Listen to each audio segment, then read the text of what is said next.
person has the right to revenge, but to murder a guest under one's own roof and trample upon the sacred rights of guest is something the gods will never forgive. This issue brings you a poignant and tragic episode from the Stark family, the Red Wedding. In the halls of Blue River City, Lord Robb Stark and his courtiers partook of the bread and salt of House Frey's castle. The ancient rites of guest were immediately enforced, and after Robb personally apologized to old Walder Frey, Edmure's wedding began. The Freys all had weasel-like features, so Edmure had no expectations for his bride's appearance, only that she wouldn't be missing an eye or hairless. But when old Walder led his daughter, Roslyn, through the hall and lifted her veil, Edmure's eyes lit up. Although 16-year-old Roslyn was somewhat delicate, she had a delicate face, a small chin, and a delicate nose. A pair of large brown eyes captured all the unhappiness in Edmure, who had been complaining since setting out on the journey. "Glad to see you, Grandpa." Lavald smiled smugly at Robb, as if Roslyn had always been the queen he had intended for the king of Peking. The groom draped his cloak over the bride, and the seven gods wrapped a white veil around their clasped hands. Then the two brides looked at each other. Witnessed by the gods and the mortals, the gift and engagement were sealed. As the musicians on the balcony above the hall struck up their instruments, the celebratory wedding feast began. Lord Frey, who had arrived, though stingy with food, was generous with drinks. Wine and mead flowed like the river below the city walls. Half the guests were drunk. This was the most intense wedding feast since the war began. It was a rare moment of emotional release for the newlyweds. They shared a meal and a drink, even exchanging kisses. Catelyn, however, noticed Roslyn's expression, which seemed unnatural, as if he were forcing a smile. But perhaps he was simply nervous about what was about to happen, as every bride would be. Roose Bolton, who had rushed from Harrenhal to attend the wedding,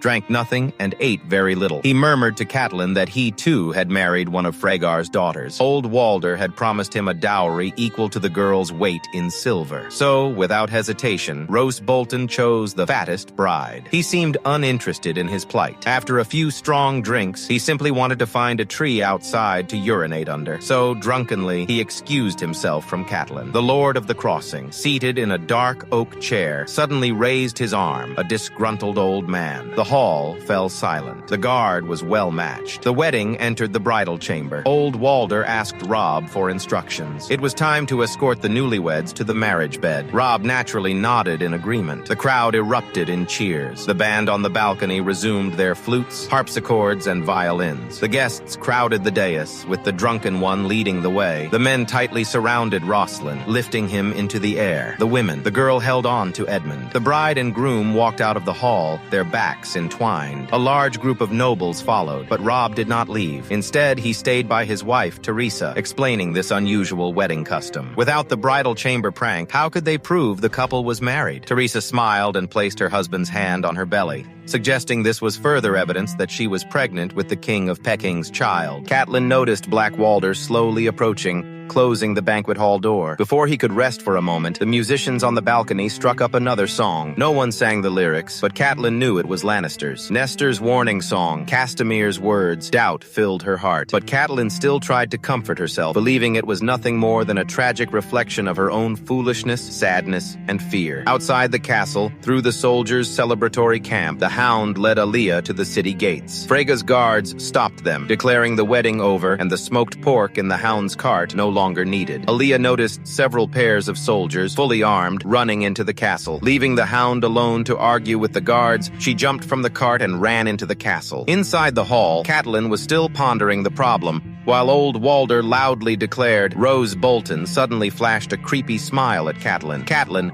realizing what was happening, lifted Bolton's arm, ripped his sleeve, and touched his armor. A chill ran down her spine. Catelyn abruptly stood up and slapped Roose Bolton, shouting to warn Robb that he had fallen into a trap. But before Robb could react, Lothar Frey had already drawn the dagger from his sleeve and stabbed it into Talisa's stomach. Furious, Robb tried to stop him, but he stopped abruptly after taking a step. An arrow pierced the king's shoulder, and Robb fell to the ground. Catelyn ran towards her son. Go! Halfway through, he was struck hard on the back. On the balcony, the musicians had already laid down their instruments and drawn their crossbows. Countless bolts flew into the hall. As the Frey's daggers rose and fell, each strike deadly and ruthless, Blood splattered everywhere. Hope, like a candle in the wind, was extinguished without a trace. The Lord of the Crossing sat high on a carved black oak chair, surveying the carnage with greed. After a long march, Aaliyah finally saw the familiar banners of the Northmen again, and the howling of her brother's troops, wolf's glow. But the northern soldiers, drinking and laughing one moment, were slashed in the throat and chest by the Freys the next. Aaliyah, finally, realizing a mutiny had occurred, he quickly hid in a wine barrel against the wall. Meanwhile,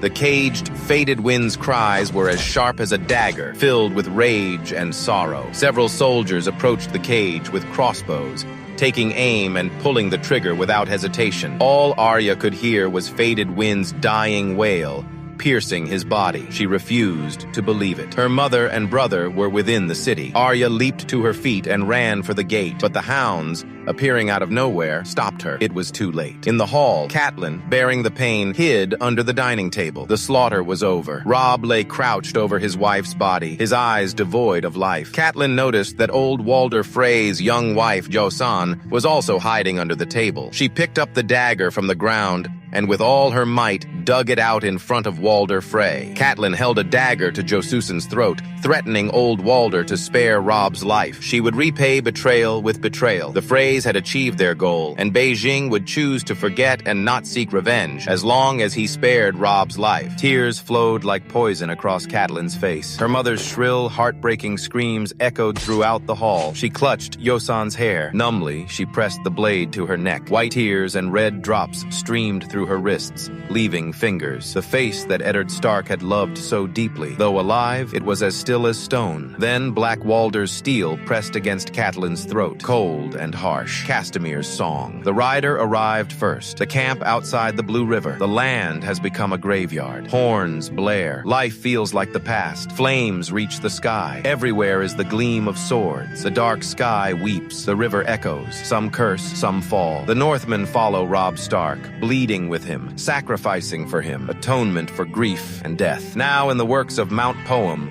until fire and grief have taken hold of everything. The Frey soldiers cruelly cut off Robb's hands, along with the body of his direwolf, and sewed a wolfhound onto Robb's body, shouting mockery at the connection between the King of the North and his direwolf. Furthermore, the Freys dragged Catelyn's form and threw it into a green fork chest, mocking the Tully family's custom of water burial.